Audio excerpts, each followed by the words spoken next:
Gabon lagunak, ongi etorriak berriz ere kulturzulora. Hemen gaude, Hamaika Telebistako kulturzuloan, baina ikusten duzuenez, gaurkoan ez daukat inor hemen nire aldamenean, Santi, Pako eta bestei jai eman diegu gaurkoan, eta autoreak, idazleak berak izango dira gaurko gomendioak ekarri dizkigutenak, izan ere, euren lanen aurkezpenean egon gara, hemen elkarreko dendan, eta euren ahotik entzun ahal izango dugu, zer lantzen duten euren azken eleberrietan. Gaur ekarri dugun lehenengo lan hori, Lutxo Egierena eta Eider Eibarrek ilustratua, Atzeraka nabil istorioa da, nahiko istorio bitxia baina polita, Ibairen istorioa hain zuzen ere da kontatzen diguna Lutxo Egiak, eta Ibaik aitaren gomendio imuzin eginez, atzeraka ibiltzea erabaki du, eta jakin behar duguna da, Karramarroen bizimodu horretan zelan moldatzen den gure Ibai. Bestalde batetik, gaurkoan ere ekarri dugu Kanpokoa naiz eta zer bilduma horren barrukoa.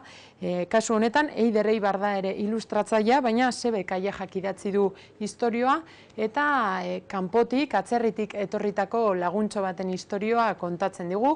Laguntxo horrek gauza berri asko aurkituko ditu hemen Euskal Herrian, gure artean, baina berak ere gauza berri asko ekarriko dizkio bere lagun euskaldunei. Atzeraka nabil eta Kanpokoa naiz eta zer liburuak aurkeztu ditu elkarrek.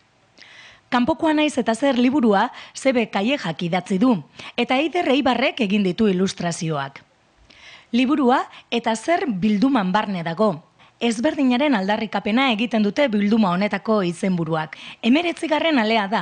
Aurretik, Potoloa naiz eta zer, edo Beldurtia naiz eta zer bezalako liburuak plazaratu dituzte. Oraingoan, Andres, Andi edo Ander deituriko mutikoaren historia kontatzen da. Boliviatik etorritako gaztearen historia kontatzen digu Sebe Kaiajak. Liburu honen inguruan esateko, divertigarria izan dela, biak egia zen, nahiko lan divertigarriak izan direla. Marrazki oso simpleak egiten saiatu zela, bilduman simpleak ez dakit sintesi bat moduan egoerena, eta gero pertsonaien, ez dakit, espresioekin edo jolastu dutela batez ere. Ez dakit zen, atmosfera bat edo sortu beharrean, pertsonaiak egoerak oso konkretua dira, lagun batek bestea besten du, besteak aurpegia ateratzen dio besteari, zer, eta apur bat egoera horrek islatzen saiatu nazela. Atzeraka nabil liburua Lutxo Egia idazle bilbotarrak egin du. Ipuin honetako protagonista Ibai da. Ibaiek bere bizitzako erabakia hartu du. Atzeraka ibiliko da. Hori da Atzeraka nabil ipuinaren abiapuntua. Gure pertsonaia eta gure narradorea, Ibai, azten da, edo ipuin hau azten da alde batetik erabaki batekin, Ibaik esaten digu bere bizitzako erabakirik importantena hartu dula, ez da, aurra da, baina gai da adirazteko bere bizitzan zer importantea indula egin nahi dula, ez da, ordune, bide propio bat adirazi nahi du, bide propio hori eraikitzen eraiki nahi du, ez da, eta erabaki hori gainera ez da edonolakua, atzeraka ibiliko da, edo behintzat horretaz saiatuko da. Eta gero beste alde batetik esaten du, oain arte aitaren aginduak bete ditu. Orduan, nolabait aitaren aginduen kontra joango da, eta horrek arau hauste bat edo normen apurtxe bat dakar, ez da? Eta gainera doblea da, alde batetik aitaren kontra doa, baina beste alde batetik gizartearen kontra, segun normalean ez gara atzeraka ibiltzen. Orduan, esan bezala, Ibai zeozer iniziatikuan ari da, ez dakit, bere tokia bilatzen dabil, eta hori bere logikatik, eta logika hori jakina da, logika xalo bat, ez da, xalotasunetik hasten da. Atzerakan nabil eta kanpokoa naiz eta zer liburuak 8 urtetik aurrerako gazteentzat zuzenduta daude.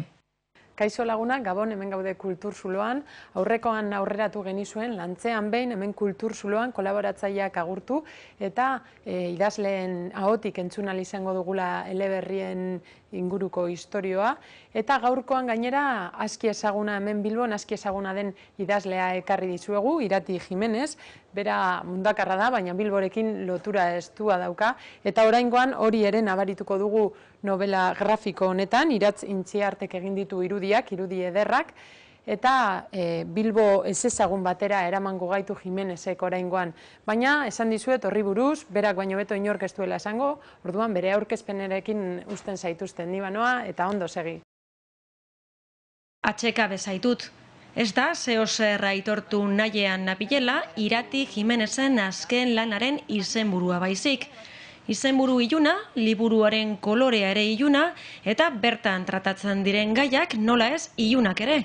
Gizakien sentimendu pertsonal eta eskutuak azaleratzen baititu. Kanpotik begiratu eta apur bat surrealista emango du argumentuak, ez da erraza laburtzea, baina esango dugu M izeneko emakume baten atxekabea kontatzen duela, askori pasazta egun bezala sentitzen da bizitzaren momentu batean aldatzen. Aldatzen garenean eta aldaketa hori sakona denean, uste dut badugula denok beldurra, badela beldur universal bat, zer galduko dugun aldaketa horretan. Eta ez zote garen aldenduko maite gaituzten personen gandik. Ez duten faltan botako lehen ginen persona. Gizakien sentimenduei buruz hitz egitea ohikoa da literaturan, baina kasu honetan pertsonaia berezi aukeratu du berak kontatu nahi zuen istorioa kontatzeko. Emakumea da, baina katua ere bada. Esango dugu batzutan emakume, batzutan katu, liburuak nahiko zabal uzten du abstrakzio hori. Eta katua denean, areritxeago, nora doan, noren inguruan dagoen, persona hori atxekabetuta sentitzen da. Barruan daukan berezko tristura, berezko samin hori, esango dugu saturatu egiten zaio, atera egiten zaio. Eta estenatokia Bilbo, baina hori bai Bilbo berezia. Eta Bilbo berezi batean bizi dira, Katukale izeneko Bilbo batean. Bilbo honetan dagoena, geure denon Bilbon, baina haren paraleloa dena, ura baino apur bat ilunagoa. Eta berez dagoen Bilbo apur bat ilunago, eta apur bat erdoilduago, eta apur bat zikinago horren, esango hori muturraino eraman da. Hor gertatzen da Katukale Bilbo horretan ipuina, hori da berez ipuin bitxea. Iratik argi dauka nori zuzenduta doan lan hau. Helduentzako ipuin ilustratua da, ohitua gaude marrazkia ikusi eta aurrentzako pentsatzen. Baina azala ikusita berehala ikusten da oso ageriki adibidez gai sexualak eta jorratzen dituela, eta beraz ez dela aurrentzako liburu bat helduentzako baino.